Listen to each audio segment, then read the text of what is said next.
Wannan taki namu na ruwa wanda muka haɗa da kifi da mazarkwaila, taki ne wanda yake inganta lafiyar ƙasa sannan kuma yake sa yabanya ta kyau.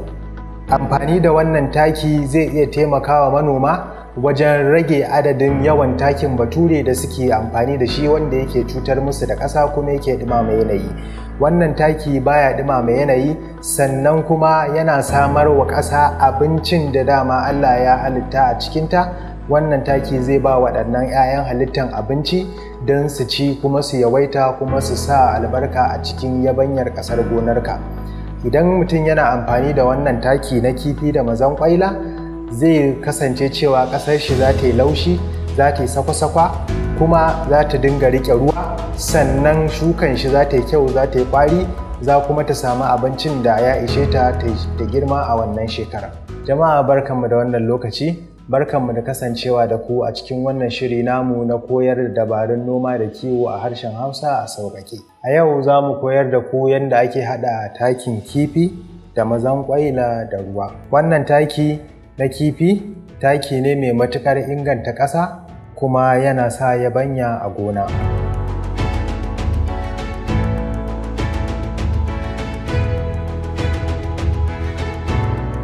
Idan za mu haɗa wannan takin kifi da mazarkwaila, za mu buƙaci abubuwa kamar haka.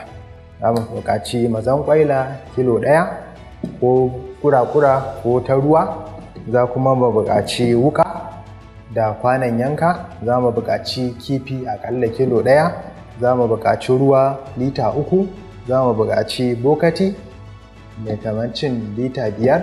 Manomi da ke da gona misali eka 1 yana buƙatar wannan taki na ruwa aƙalla lita 3 a noman shi na bana. A yau abin da za mu haɗa duka-duka bai wuce lita 5 ba, wanda manomi mai gona eka 1 lita 3 ya ishe shi ya amfani na wannan shekarar.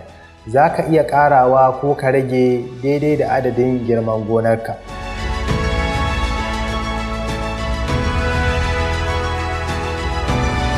Da farko za mu ɗauki kifinmu za mu yayyanka shi a ƙanana-ƙanana kamar haka.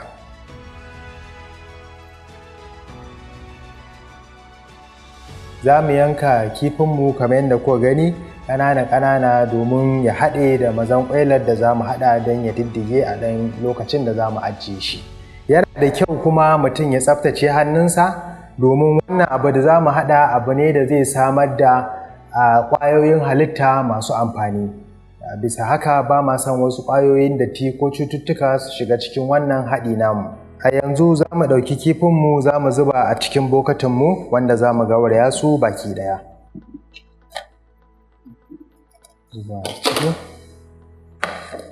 Za mu ɗauki mazarkwailanmu ta ruwa, in ba mu da ita za mu iya amfani da kura-kura sai mu daddaka ta. Wannan shi ne lita 1 na wannan ɗinmu, sai mu juye shi a ciki.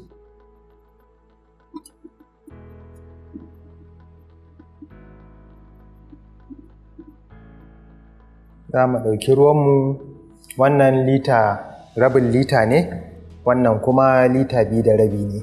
Za mu ɗauke shi za mu zuba a ciki shi ma kamar haka.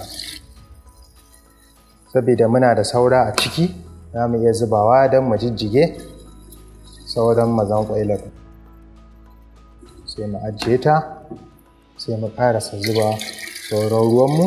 Mun zuba lita 2 da rabi, sai kuma mu kawo sauran rabin litanmu shi ma sai mu juye shi a ciki.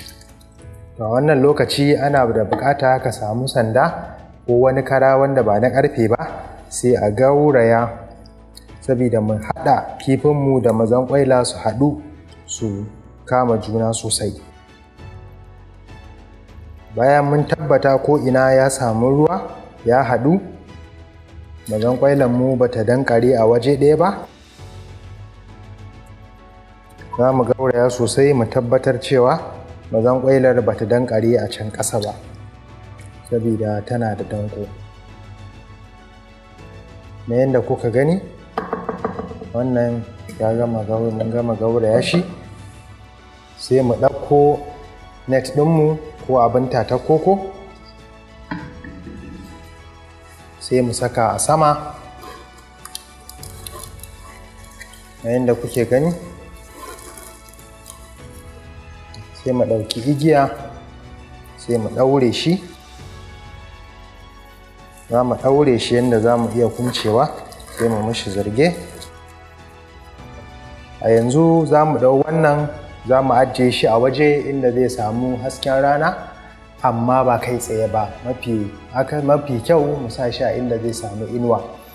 Wannan duka zai ɗauke mu sati 2 zuwa sati 4.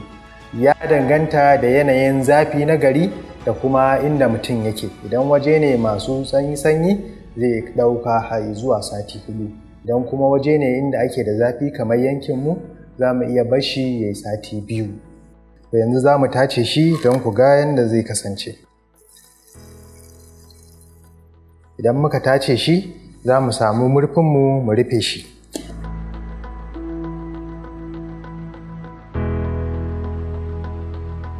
Idan mutum zai yi amfani da shi, zai ɗebi kamar ludayi ciki 2, zai zuba a jarka lita 20. Mutum zai gauraya shi ya jijjiga.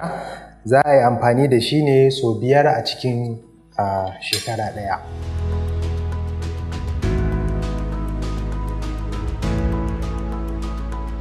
Na farko za ka fesa idan za a yi shuka, za kuma ka iya fesawa bayan ka ga tsirrai na farko sun fito, sannan za ka fesa shi bayan ka ga fulawa ta farko ta fito, sannan za ka fesa in ka ga ya fara ɗa.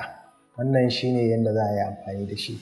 A ƙarshe kuma za ka iya jiƙa irinka ko na masara ko na kayan lambu, kada su wuce awa 8 a cikin wannan. Zai taimaka wajen irin ya ja ruwa, sannan kuma ya kumbura don ya fito, kuma zai rage maka ƙwayoyin cuta da za su cutar da ɗan irinka. Sabida robanmu da muka tace wannan ƙarama ce, yana da kyau in za a tace a samu babban roba wadda za ta ɗauki gaba ɗaya adadin ruwanka da ya diddige. Sannan shi ma sauran diddigan kifin ka iya barinsa, in za ka maimaita wani sai ka ɗibe shi sai ka sake zuba shi a ciki. Kamar yadda muka faɗa da farko, adadin yadda ka yayyanka kifinka ƙanana ko ka sa injin blender ka nika, shi zai sa kashi-kashin kifin da diddigin kifin da zai ragu ya zamanto mafi ƙaranci a cikin ƙarshen haɗa ruwan takinka. A duka a yau mun kawo ƙarshen wannan shiri namu. Wannan shiri namu na yau Vertical Farm tare da Wikihausa da Global Lifeworks su suka ɗauki nauyin kawo muku wannan shiri. Ku biyo mu domin samun wasu dabarun noma da kiwo a zamanance. Ku danna madaunin like, share da subscribe domin ku amfana.